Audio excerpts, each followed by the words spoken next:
Assalamualaikum Sampurasun Samprajan. Bertemu kembali di acara Icikibung di Saung bersama saya Ambu Iji, bersama Cep Sansan anu kasep edan ke. Hari ini kita kedatangan tamu seorang pemuda yang luar biasa. Asik. Luar biasa banget pokoknya edan gitu ya. Biasa di luar katanya, edannya juga di luar. Beliau orang Kuningan ya, asli dari Kuningan. Dan kita cari tahu profilnya apa, kegiatannya apa, bergerak di apa. Karena kebetulan dilihat pakai ikat. Assalamualaikum warahmatullahi wabarakatuh. Sampurasun. Saya perkenalkan diri dulu. Nama saya Dery. Kebetulan hari ini diajak ngopi, tapi kopinya kelihatan belum kelihatan, mungkin masih oh iya masih digodol gua gitu. Jadi terima kasih undangannya Ambu Kang Sansan hari ini ngajak ngopi di acara tadi teh Icikibung di Saung. Icikibung di Saung. Oke, siap. Saya Dery. Tadi Ambu nanya profil dan segala macam. Sebetulnya saya bingung, saya itu siapa dan saya itu apa, Ambu Kang Sansan. Karena disebut seniman dah bukan, disebut budayawan juga jauh saya mah gitu. Cuman alhamdulillah dari 2011 saya concern di seni dan budaya. Tapi ketika bicara seni dan budaya itu sebetulnya seluruh hidup saya itu udah di seni dan budaya, karena kebetulan almarhum bapak kemudian ibu juga ya seniman. Meskipun katanya seniman kampung, tapi saya hidup dari kecil sampai saat ini di lingkungan seni dan budaya. Kebetulan dari 2011 saya membuat satu komunitas di Kuningan, itu komunitas iket. Nah, kalau dulu namanya KIS, Komunitas Iket Sunda Area Kuningan. Tapi kami berpikir dan kami bertransformasi di 2012 itu menjadi ganti nama jadi Batok. Batok itu singkatan Barudak Totopong Kuningan. Batok. Kemudian di perjalanan Batok tersebut berkembang. Saya berpikir membuat satu wadah, itu wadah yang menaungi pemuda-pemuda Kuningan yang di Kuningan itu banyak potensi, banyak pemuda-pemuda kreatif itu. Akhirnya saya mewadahi mereka itu dalam satu naungan, legal formalnya jelas, itu dalam satu wadah yang disebut Saung Indung. Iya, Saung Indung. Dan sekarang untuk kegiatan saya kebetulan dipercaya oleh Dewan Kebudayaan di Komisi Kelembagaan dan Organisasi gitu. Apa yang sudah dilakukan untuk masyarakat di Kuningan dari Dewan Kebudayaan itu sendiri? Baik, betul. Kebetulan saya sendiri dipercaya, alhamdulillah diajak atau direkrut untuk menjadi salah satu anggota di Dewan Kebudayaan, anggota komisi. Ketika bicara apa yang sudah dilakukan untuk Kuningan, untuk masyarakat, sebetulnya kalau boleh sombong, sing disebut sombong, mesti disebut sombong, kamu bisa aku gitu kan.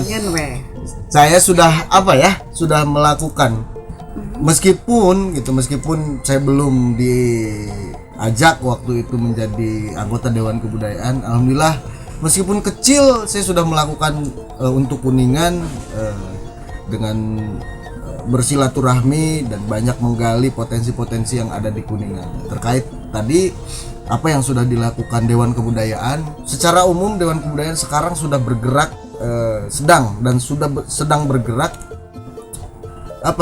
lebih menusuk kepada masyarakat dan mengenalkan apa yang ada di Kuningan sebetulnya. Itu salah satu contoh.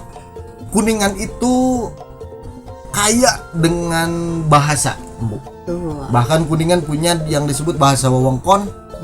Nah, kemarin Dewan Kebudayaan bekerja sama dengan Dinas Pendidikan dan Kebudayaan sudah meluncing buku kamus. Kuningan punya kamus bahasa wewengkon. Kayaknya yang saya tahu mungkin di beberapa wilayah itu belum ada. Nah, di Kuningan udah Luar punya. biasa, ya. Kuningan udah punya kamus bahasa wewengkon. Kamus itu terdiri dari 2194 kata kalau nggak salah. Ya, ada di Kuningan. Bahasa wewengkon Kuningan yang tidak ada di daerah lain. Contoh, kalau orang Bandung bicara menit itu pasti lihat jam, ningali karena temok gitu. Orang Kuningan mah pasti nyekel sirah. Dah menitnya karena sirah gitu kan. Nah, itu yang tidak ada di wilayah lain tapi ada di Kuningan. Terus mungkal teh kan batu. Nah, itu tidak ada di wilayah lain tapi ada di kita. Nah, itu diinventarisir oleh Dewan Kebudayaan, kemudian difasilitasi oleh Dinas Pendidikan, dan diciptakanlah di launching kemarin hari Senin 2 minggu ke belakang itu kamus bahasa Sunda Wewengkon Kuningan gitu. Kebetulan saya sendiri yang bikin cover, mudah-mudahan keterima oleh masyarakat dan bermanfaat untuk masyarakat Kuningan. Salah satunya itu. Kemudian 2 minggu kemarin, 2 minggu ke belakang saya ikut dengan Dinas Pendidikan dan Kebudayaan itu bersosialisasi, mensosialisasikan Perda. Di Kuningan itu ada Perda Pemajuan Kebudayaan, Perda nomor 8 tahun 2018. Jadi Kuningan itu karena banyak sekali potensi, itu sekarang dari Dinas Pendidikan, dari Dewan Kebudayaan mulai menginventarisir kekayaan budaya, kesenian, sejarah dan segala macam yang ada di Kuningan. Jadi insya Allah ke depan gitu kan, rekan-rekan yang di daerah jangan khawatir. Mudah-mudahan sedikit demi sedikit potensi yang tersembunyi di setiap wilayah itu bisa tereksplor, bisa tergali. Tentunya dengan apa? Dengan melapor. Nah, sekarang Dinas Pendidikan bekerja sama dengan Dewan Kebudayaan itu sedang menginventarisir itu. Ada 10 item. Ada dongeng, ada sejarah, ada artefak, ada teknologi tradisional, ada permainan tradisional, ada olahraga tradisional, ada alat musik, dan masih banyak lagi yang itu dicatat. Itu dicatat di desa masing-masing dan nanti dilaporkan, kita inventarisir. Mudah-mudahan dengan cara seperti itu pemerintah satu bisa melindungi, bisa melestarikan, bisa mengembangkan, bisa memanfaatkan. Itu yang selama ini mungkin tidak tergali, tidak tereksplor, itu bisa digali, bisa dieksplor, bisa dikembangkan, bisa dimanfaatkan.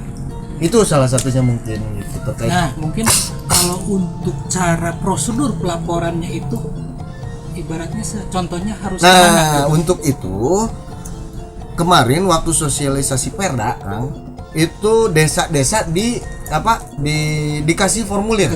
Semua desa dikasih formulir mengisi. Jadi misalnya desa A punya potensi makanan tradisional yang tidak ada di wilayah lain, apa? Dongeng sejarahnya bagaimana? Kemudian ada olahraga tradisionalnya di sini apa? Teknologi tradisionalnya apa? Bahkan mungkin punya alat musik buhun yang belum terdeteksi apa? Terus ada artefak, ada peninggalan apa? Itu semua dikasih, desa itu dikasih formulir, Kang. Gitu. Jadi semua sedang berusaha dan berupaya diinventarisir. Untuk kedepannya ya tadi dilindungi, dilestarikan, dikembangkan dan dimanfaatkan. Tentunya untuk masyarakat. Karena apalagi di masa pandemi seperti sekarang, Kang. Jadi potensi yang ada di desa atau di wilayah masing-masing itu ketika memang itu diurus, ketika memang itu dimanfaatkan, itu akan berefek domino ke yang lain. Salah satunya efek ekonomi. Bali contohnya ya. Bali itu kuat dengan tradisi, lebih terkenal Bali daripada Indonesia. Orang di luar negeri tahu Bali tapi tidak tahu Indonesia. Nah, kita di Kuningan juga banyak yang bisa dimanfaatkan. Ketika sumber daya yang ada di kita dimanfaatkan, itu insya Allah akan berefek. Ketika kedatangan tamu atau tukang cai bisa jualan cai, tukang somai bisa jualan somai, dan itu insya Allah ekonomi kreatif di lingkungan yang dimanfaatkan itu insya Allah akan sedikit-sedikit bangkit, apalagi di masa pandemi sekarang ini. Jadi masyarakat itu tidak terlalu banyak mengandalkan nungguan bantuan, nungguan BLT jeung segala macam jeung ribut. Betul. Diharapkan seperti itu, Kang. Gitu. Itu mungkin. Berarti harus ada usaha apa aja untuk agar ibaratnya program-program itu terlaksana. Nah, untuk usaha atau apa upaya untuk program-program tersebut terlaksana, tentunya tidak hanya pihak pemerintah, Dewan Kebudayaan. Ini semua tugas kita semua untuk melindungi, melestarikan seni dan budaya yang ada di kita. Ini tugas semua elemen masyarakat, karena saya yakin pemerintah atau Dewan Kebudayaan pun tidak bisa berdiri sendiri, Kang. Kalau tidak didukung oleh masyarakatnya, kemudian potensi-potensi di masyarakatnya dari mulai yang tua sampai yang muda, ketika bicara pengembangan, pelestarian dan upaya itu sepertinya harus sinergis. Karena pihak pemerintah pun butuh dukungan dari masyarakat, karena semua potensi itu adanya di masyarakat. Di masyarakat. Gitu. Iya. Jadi kembali ke masyarakatnya juga, mudah-mudahan ya masyarakat Kuningan sudah open mind atau sudah terbuka pikirannya ketika bicara seni dan budaya itu bukan hal yang murah. Maaf, bukan hal yang murah, itu hal yang sangat mahal.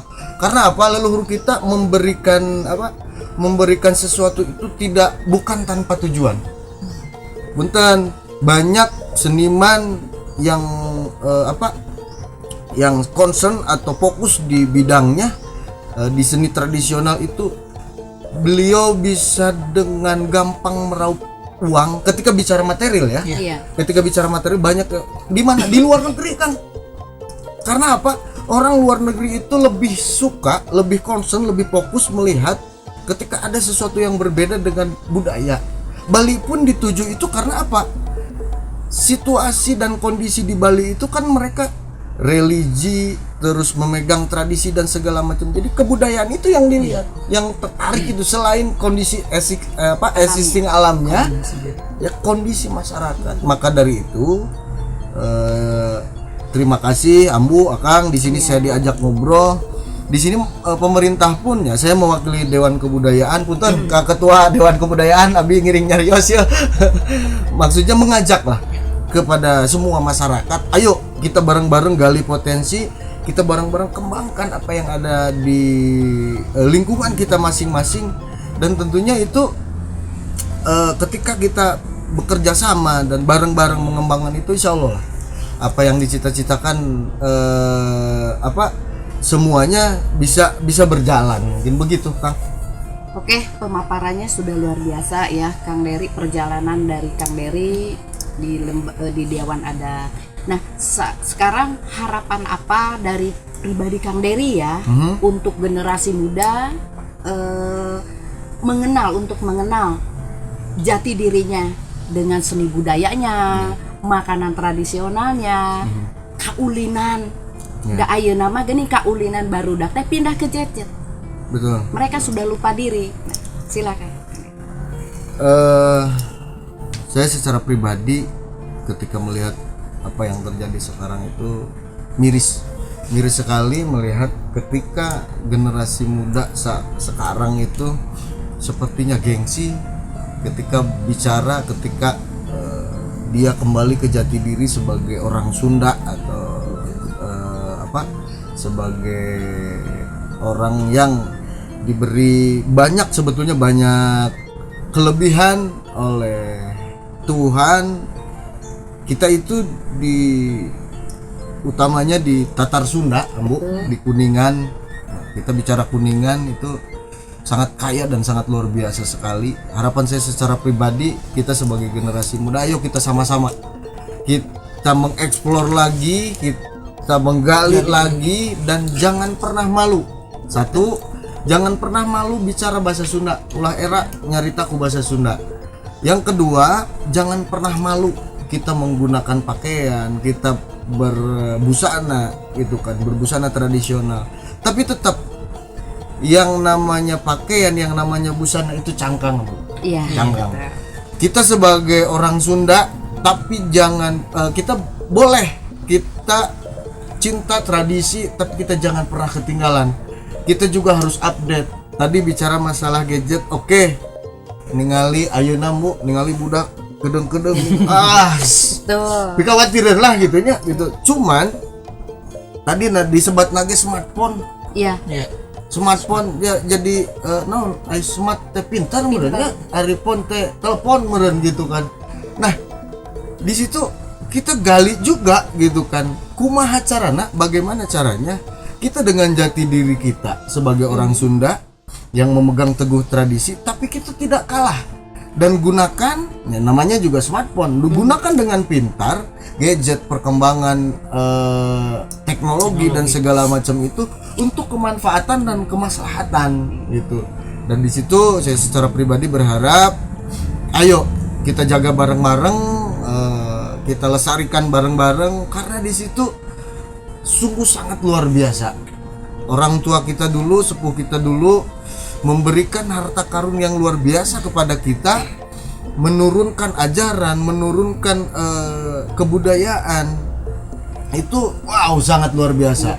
Kita bisa jadi pemenang, kita bisa jadi juara, kita bisa jadi penguasa ketika kita memang betul-betul memegang teguh itu, Bu.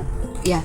Kita berkaca Arab, maaf ya, Arab, mereka kuat dengan tradisi.